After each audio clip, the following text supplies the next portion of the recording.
Hello, my name is Brant Hunt. Um, I'm here tonight, discerning what is true. Going to be reading from a book called Amusing Ourselves to Death, Chapter 6, that is, The Age of Show Business. I am sharing this information for those to try to connect the dots, trying to give you, if you have eyes to see and you have ears to hear. So, what I'm going to be reading a particular book. I've been reading this book for the last probably couple of weeks. And I actually am on YouTube. I'm also on Odyssey and also on Facebook with Discerning What is True.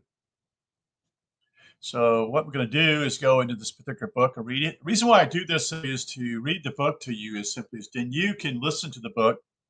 You don't have to necessarily buy the books because a lot of times books cost money these days, although that's up to your choice. But you can download it and then you can actually begin to see how it connects. Something travesty has been happening for over a century and a half here in America and elsewhere, especially in the West. It's as though we have been the sleeping frog, so to speak, as the water's gradually been tipping, going up, and no one's paying attention anymore. So this is a book by Neil Postman. So let's get into the meat of it here. The Age of Show Business. A dedicated graduate student I know returned to his small apartment the night before a major examination only to discover that his solitary lamp was broken beyond repair.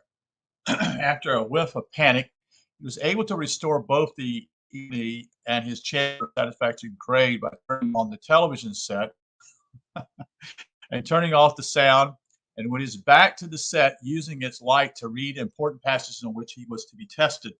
This is one use of television as a source of illuminating the printed page. But the television screen is more than a light source, folks. It is also a smooth, neatly flat surface on which the printed word may be displayed. We have all stayed at hotels in which the television set has had a special channel for describing the day's events in letters rolled endlessly across the screen. This is another use of television as an electronic bulletin board.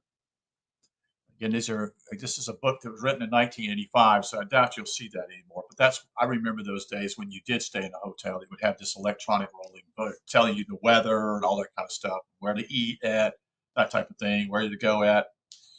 Anyway, many television sets are also large and sturdy enough to bear the weight of a small library. The top of an old-fashioned RCA console can handle as many as 30 books, and I know one woman who has securely placed her entire collection of Dickens, Frogberg, and Turdeni on the top of a 21-inch Westinghouse television set. You're still not a use of the television as a bookcase. Yeah, you'll need some bookends for that too. I bring forward these coincidental use of television to ridicule the hope harbored by some that television can be used to support the literate tradition. Such a hope represents exactly what Marshall McLuhan used to call rear view mirror, thinking the assumption that a new medium is merely an extension of an application of the older ones. That is the automobile, for example, is only a fast horse or an electric light or a powerful candle. To make such a mistake in the matter at hand is to misconstrue entirely how television redefines the meaning of public discourse. Television does not extend or amplify literal culture, folks. It only attacks it. If television is a continuation of anything, it is of a tradition begun by the telegraph and phonograph in the mid-19th century, not by the printing press in the 15th century. What is television? What kind of conversation does it permit? What are the intellectual tendencies it encourages? What sort of culture does it produce? These are cultures to be addressed in the rest of this book, and to approach them with a minimum of confusion. I must begin by making a distinction between technology and a medium. We might say that technology is to a medium as the brain is to the mind. Like the brain, a technology is a physical apparatus. Like the mind, a medium is to use to which a physical apparatus is put. A technology medium as it employs a particular symbolic code, as it finds its place in a particular social setting, as it insulates itself with economic and political contexts. A technological It is a technological that is, in other words, it's merely a machine, a medium. It's a social and intellectual environment a machine creates, you see. Of course, like the brain itself, every technology has its inherent biases. It has within its physical form a predisposition towards being used certain ways and not others. Only those who know nothing of the history of technology believe technology is entirely neutral. There's an old joke that mocks naive that naive believe. Thomas Edison, it goes, Thomas Edison, it goes, would have revealed his discovery of electric light much sooner than he did, except for the fact that every time he turned it on, he held it he held it to his mouth and said, "Hello, hello." So he's thinking about a phone. Not very likely. Each technology has an agenda of its own. It is, as I suggested, a metaphor waiting to unfold.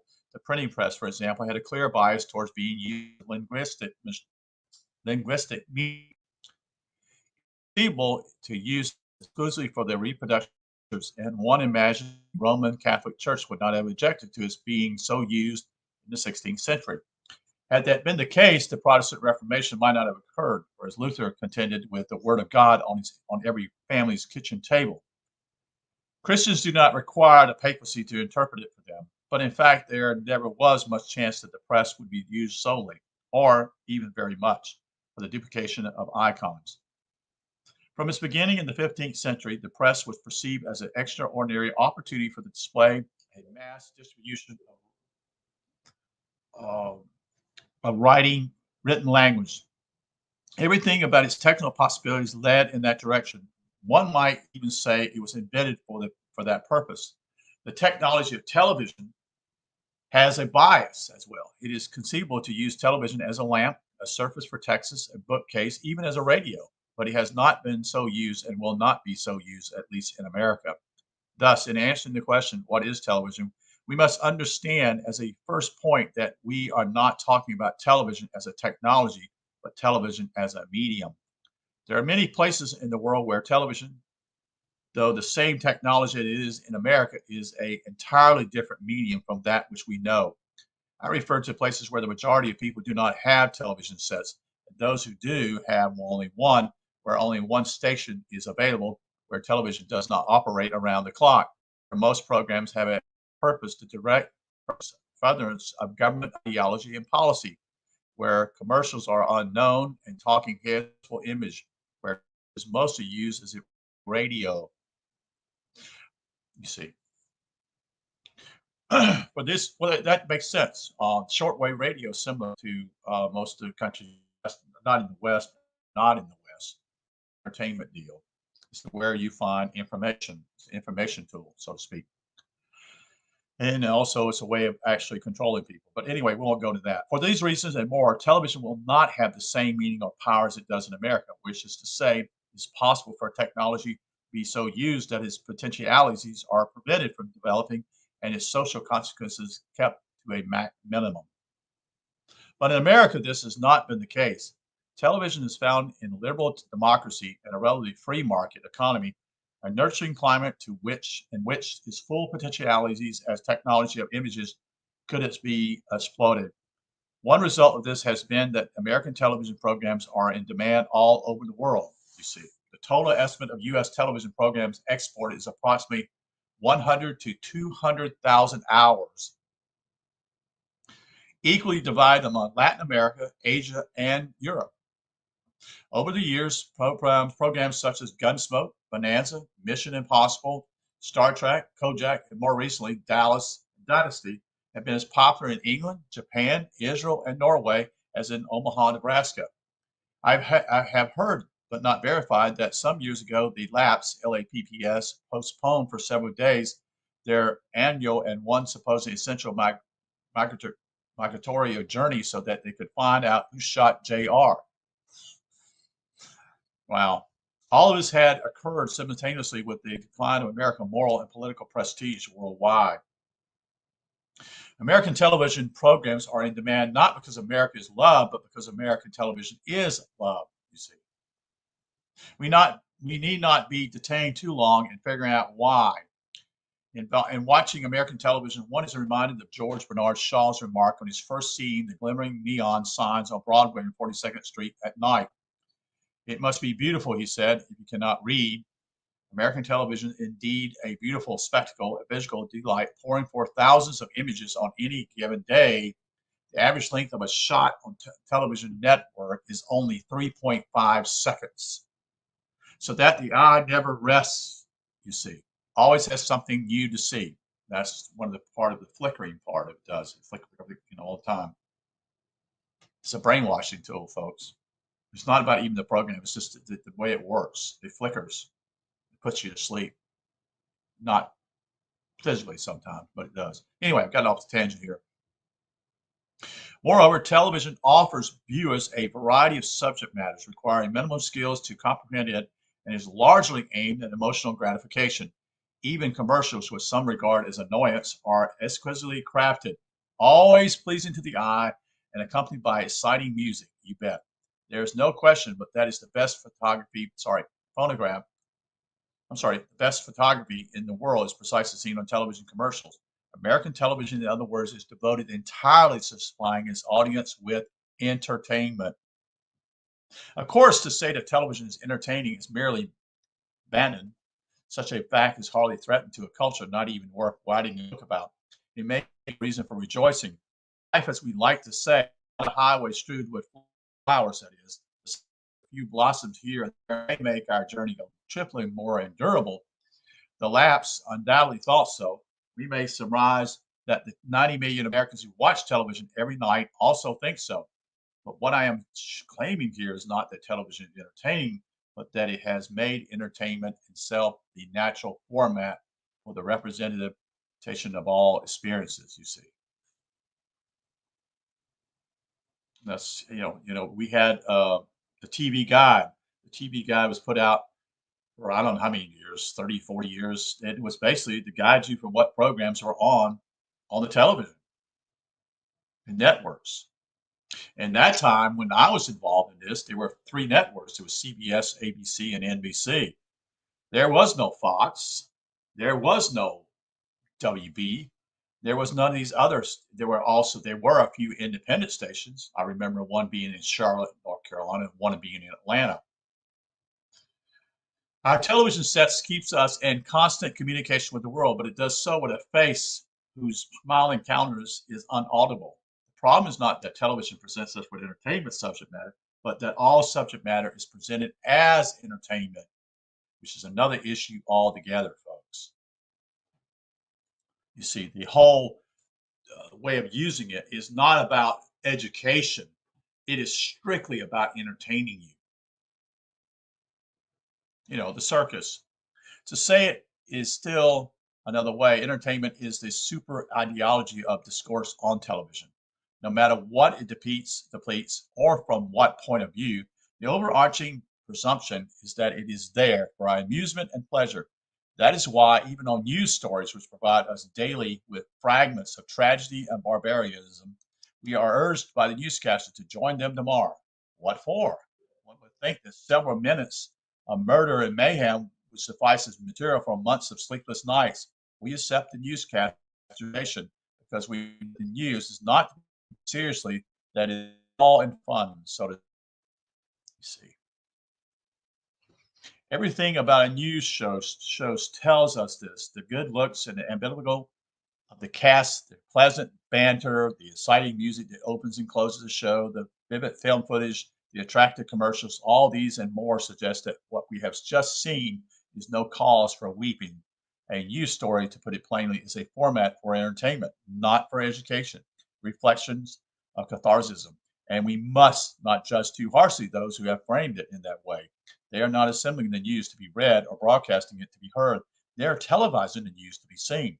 They must follow where their medium leads. There's no conspiracy here, folks, no lack of intelligence, only a straightforward recognition that good television has little to do with what is good about exposition or other forms of verbal communication, but everything to do with what the pictorial images look like. I would like to illustrate this point by offering the case of the 80-minute discussion provided by the ABC network on November 20th, 1981. I'm sorry, 83.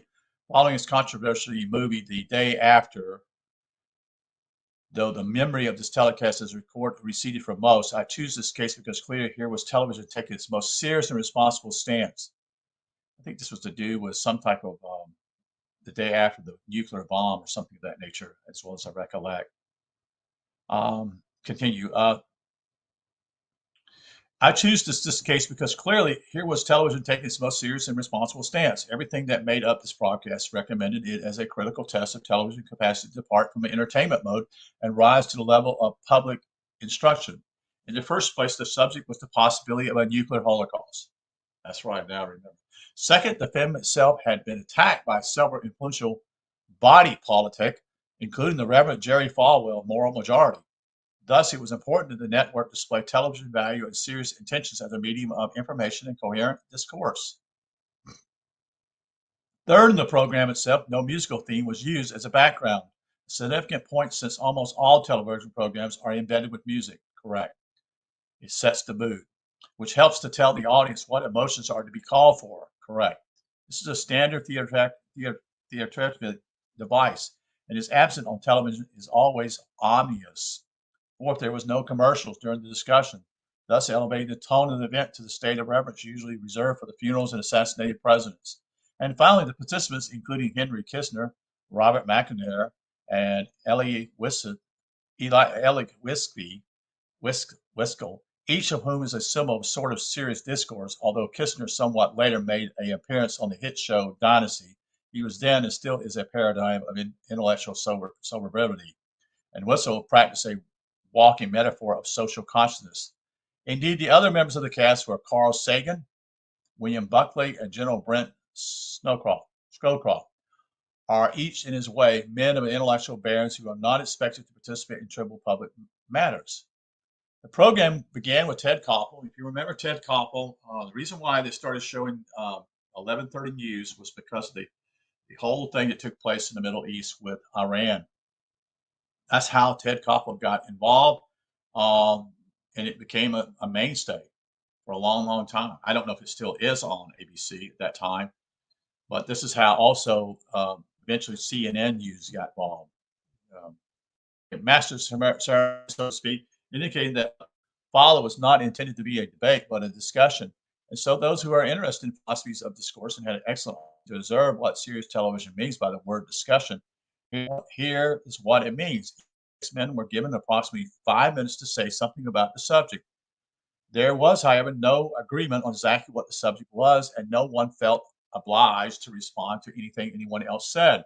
In fact, it would have been difficult to do so. Since the participants were called upon ceremonially as if they were finalists in a beauty contest, each being given his share of minutes in front of the camera. Thus, if Mr. Willis was called upon last, had a response to Mr. Buckley was called upon first, there would have been 4 commentaries in between, occupying about 20 minutes, so that the audience, if not Mr. Wilson himself, would have had difficulty remembering the argument which prompted his response. In fact, the participants, most of whom were no strangers to television, largely avoided addressing each other's points. They used their initial minutes and then their subsequent ones to intimidate their position or give an impression. Mr. Kissinger, for seemed intent, viewers feel sorry that he no longer their Secretary of State, finding every one of the books he had written, he had once made, and negotiations he had once conducted. Robert McNamara informed his audience that if he had eaten lunch in Germany that very afternoon, and went on to say that he had at least 15 proposals to reduce nuclear arms, one would have to thought that the discussion would turn on this issue, would turn on to this issue. But the others seemed about as interesting in it as they were in what he had for lunch in Germany. Later, he took the initiative to mention 3 of his proposals, but they were not discussed. Eliot Wiskell, in a series of quasi-parables and paradoxes, stressed the tragic nature of the human condition. But because he did not have the time to provide a context for his remarks, he seemed quinceañero and confused, conveying an impression of an illiterate, ignorant rabbi who had wandered into a coven of Gentiles. In other words, this was no discussion as we normally use the word. Even when the discussion period began, there was no argument on counter arguments, nor scrutiny or assumptions, no explanations, no elaborations, no definitions. Carl Sagan made, in my opinion, the most coherent statement, a 4-minute rationale for a nuclear freeze, but it contained at least two questionable assumptions and was not carefully examined. Apparently, no one wanted to take time from his own few minutes to call attention to someone else. So Mr. Koppel, for his part, felt obliged to keep the show moving, and though he occasionally pursued what he discerned as a line of thought, he was more concerned to give each man his fair allotment of time. But it is not time constraints alone that produce such fragmented and discontinuous language, though. When a television show is in process, it is very nearly impermissible to say, let me think about that, or I don't know, or what do you mean when you say such and such, or from what sources does your information come? This type of discourse not only slows down the tempo of the show, but creates the impression of uncertainty or lack of finish. It tends to reveal people in the act of thinking, which is as disconcerting and boring on television as it is on a Las Vegas stage. Thinking does not play well on television. In fact, that television directors discovered long ago, there's not much to see in it. It is a phrase, not a performing art.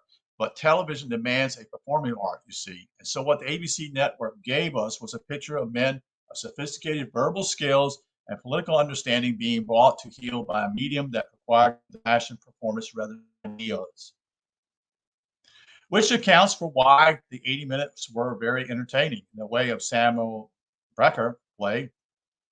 The imitations of gravity hung heavy, the meaning passive, all understanding.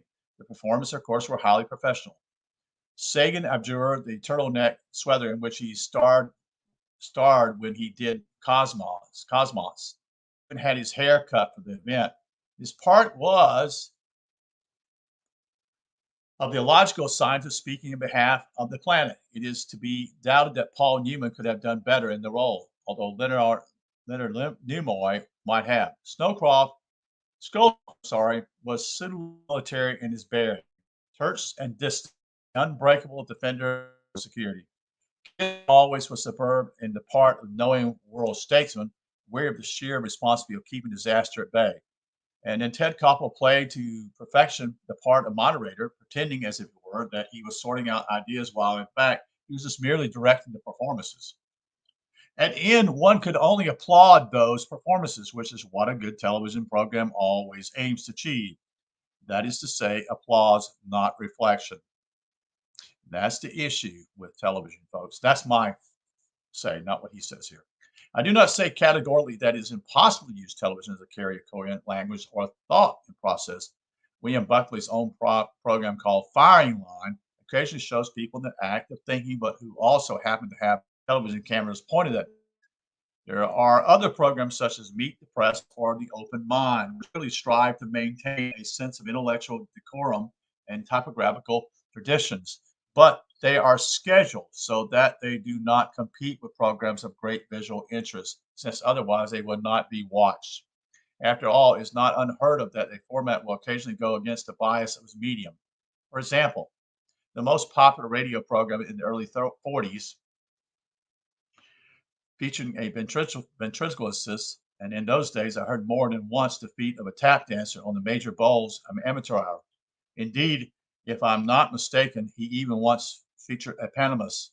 But ventriloquist dancing and mimes do not play well on radio, just as sustained complex talk does not play well on television. It can be made to play tolerably well only in one camera is used as a visual image to keep things constant, and when the president gives a speech. But this is television at its best. It is not television that most people will choose to watch.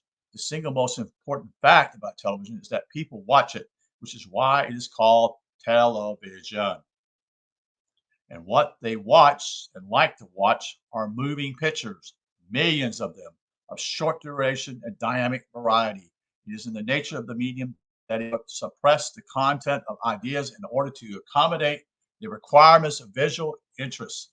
That is to say, to accommodate the values of show business. Film and radio, now that is adjunct of the music industry, of course, equally devoted entertaining the culture. And they're in altering the style of American discourse are not insignificant. But television is different because it encompasses a form of this.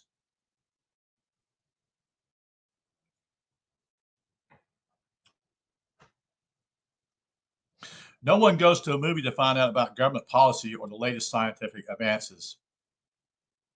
No one buys a record to find out the football scores or the weather or murder. No one turns on a radio anymore for soap operas or a presidential address if a television set is at hand. But everyone goes to television for all these things and more, which is why television resonates so powerfully throughout the culture. Television is our cultural principal mode of knowing about itself. Therefore, and this is a crucial point, or critical point, I should say, how television stages the world becomes the model for how the world is properly to be staged. It is not merely that on the television screen, entertainment is the metaphor of discourses. Off the screen, the metaphor prevails. As typography once dictated the style of conducting politics, religion, business, education, law, and other important social matters, television now takes command. In courtrooms, classrooms, operating rooms, boardrooms, churches, and even airplanes, um, Americans no longer talk to each other. They entertain each other. They do not exchange ideas, they exchange images. They do not argue with propositions, they argue with good looks, celebrities, and commercials. The message of television as metaphor is not only that all the world's a stage, but that stage is located in Las Vegas, Nevada. In Chicago, for example, the Reverend Greg Saskowitz, a Roman Catholic priest, mixes his religious teaching with rock and roll music. According to the AP Associate Press, the Reverend Saskowitz is both an associate pastor of the Church of the Holy Spirit in Cherbourg, a suburb of Chicago, and a disc jockey at WKQX. On his show, The Journey Inward, Father Saskowitz chats in soft tones about such topics as family relations or commitment and interposes his sermons with the sound of Billboard's Top 10. He says that his preaching is not done in a churchy way, and as you don't have to be boring in order to be holy. Meanwhile, in New York City at St. Patrick's Cathedral, Father John J. O'Connor puts on a New York Yankees baseball cap as he mugs his way through his installation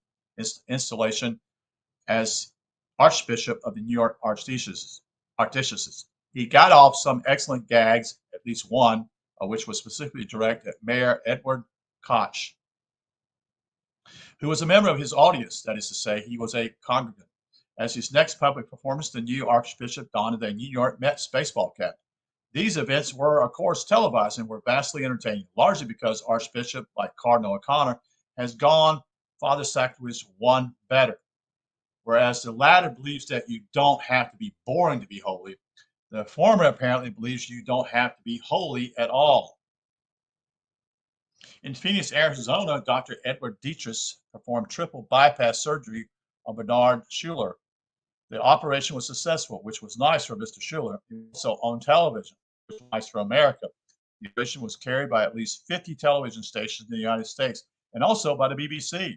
A two-man panel of narratives, play-by-play and color man, so to speak, kept viewers informed about what they were seeing. Wow. It was not clear as to why this event was televised, but it resulted in transforming both Dr. Dietrich and Mr. Schuller's chest into celebrities, perhaps because it has seen too many doctor shows on television. Mr. Schuller was uncommonly confident about the outcome of his surgery. There's no way in hell they are going to lose me on live TV, he said. Wow, that's really weird. I never heard of that myself here. This is wow. As reported with great enthusiasm by both WCBS TV and WNBC in 1984, the Philadelphia Public Schools have embarked on an experiment in which children will have their curriculum sung to them. Wearing Walkman equipment, students were shown listening to rock music whose lyrics were about the 8 parts of speech. Mr. Jocko Henderson, who thought of this idea, is planning to delight students further by subjecting mathematics and history as well as English to the rigors of a rock music format. In fact, This is not Mr. Henderson's idea at all. It was pioneered by by Children's Television Workshop, whose television show Sesame Street is an expensive illustration of the idea that education is indistinguishable from entertainment. Nonetheless, Mr. Henderson had a point in his favor, whereas Sesame Seed merely attempts to make learning to read a form of light entertainment. The Philadelphia experiment aims to make the classroom itself into a rock concert. In New Bedford, Massachusetts, a rape trial was televised to the delights of audience who could barely tell the difference between the trial and their favorite midday soap opera. In Florida, trials of varying degrees of seriousness, including murder, are regularly televised and are considered to be more entertaining than most fictional courtroom dramas. All of this is done in the interest of public education. For the same high purpose, plans are afoot, it is rumored, to televise confessionals we call Secrets of the Confessional Box. The program will, of course, carry the warning that some of the material may be offensive to children, and therefore parental guidance is suggested. On a United Airlines flight from Chicago to Vancouver, a stewardess announced that its passengers will play a game.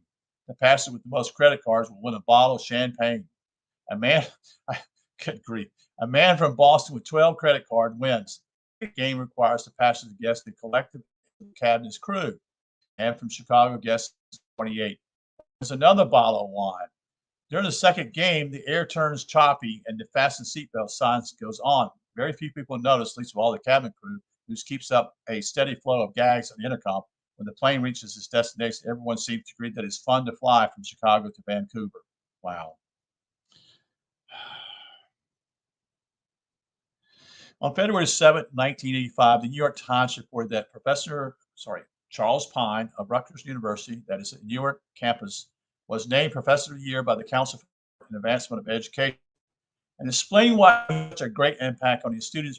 Pine said, I have some gimmicks I use all the time. If you reach the end of the blackboard, I keep writing on the wall. It always gets a laugh. I show what a glass molecule does is to run over to the wall and bounce it off to the other wall.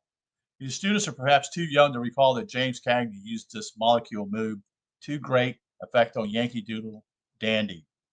If I'm not mistaken, Donald O'Connor duplicated it in Singing in the Rain. So far as I know, it has been used only once before in a classroom. Hegel tried it several times in a demonstration of how the didactic method works. Hegel is a philosopher that has really had enormous impact upon our lives, folks. That's my conjecture. The Pennsylvania Amish tried to live in isolation from mainstream American culture. Among other things, their religion opposes the veneration of graven images, which means that the Amish are forbidden to see movies or to be photographed. But apparently their religion has not got around to disallowing seeing movies when they are being photographed. In the summer of 1984, for example, a Paramount picture crew descended upon Lancaster County to film the movie Witness, which is about a detective played by Harrison Ford who falls in love with an Amish woman. Although the Amish were warned by their church not to interfere with the filmmakers, it turned out that some Amish welders ran to see the action as soon as their work was done. Others devout laid in the grass some distance away and looked down on the set with binoculars. We read about the movie in the paper, said an Amish woman. The kids even cut out Harrison Ford's picture, she added, but it doesn't really matter that much to them. Somebody told us he was in Star Wars, but that doesn't mean anything to us. The last time a similar conclusion was drawn was when the executive director of the American Association of Blacksmiths remarked that he had read about the automobile, but that he was convinced it would have no consequence for the future of his organization. In the winter of 1984, issues of the official video journey there appeared a full page of advertising for the Genesis Project. The project aimed to convert the Bible into a series of movies. The end product, to be called the New Medium Bible, will consist of 225 hours of film and will cost $250 million. Producer John Heyman, whose credits include Saturday Night Fever and Grease, is one of the filmmakers most committed to the project. Simply stating, he's quoted as saying, I got hooked on the Bible. The famous Israeli actor Topol, T-O-P-O-L, best known for his role as Tebe and Fiddle on the Roof will play the role of Abraham. The advertisement does not say who will star as God, but given the producer's background, there is some concern that it might be John Travolta. At the commencement exercises at Yale University in 1983, several honorary degrees were awarded, including one to Mother Teresa, as she and other humanitarians and scholars each in turn received her. The audience applauded appropriately, but with a slight hint of reserve and impatience for it, wished to give his heart to the final recipient who waited shyly in the wings. As the details of her achievement were being recounted, many people left their seats and surged towards a stage to be closer to the greater woman. And when the name Meryl Streep was announced, the audience unleashed a swoon of affection to wake the new even dead. One man who was present when Bob Hope received his honorary doctorate at another institution said that Dr. Streep's applause surpassed Dr. Hope. Knowing how to please a crowd as well as anyone, the intellectual leaders at Yale invited Dick Cavett, the talk show host, to deliver the communication address the following year. Wow. It is rumored that this year, Don Rickles will receive a doctorate in humane letters, and Lola Belani will give the commencement address. Prior to the 1984 presidential elections, the two candidates confronting each other on television is what we call debates. Sorry.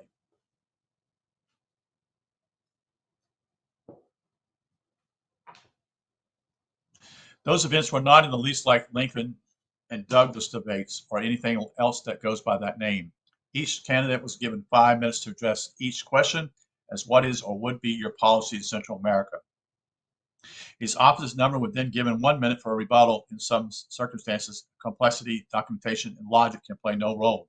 Indeed, on several occasions, syntax itself was abandoned entirely. It is no matter. The men were less concerned with giving arguments than with getting off impressions, which is what television does best, you bet.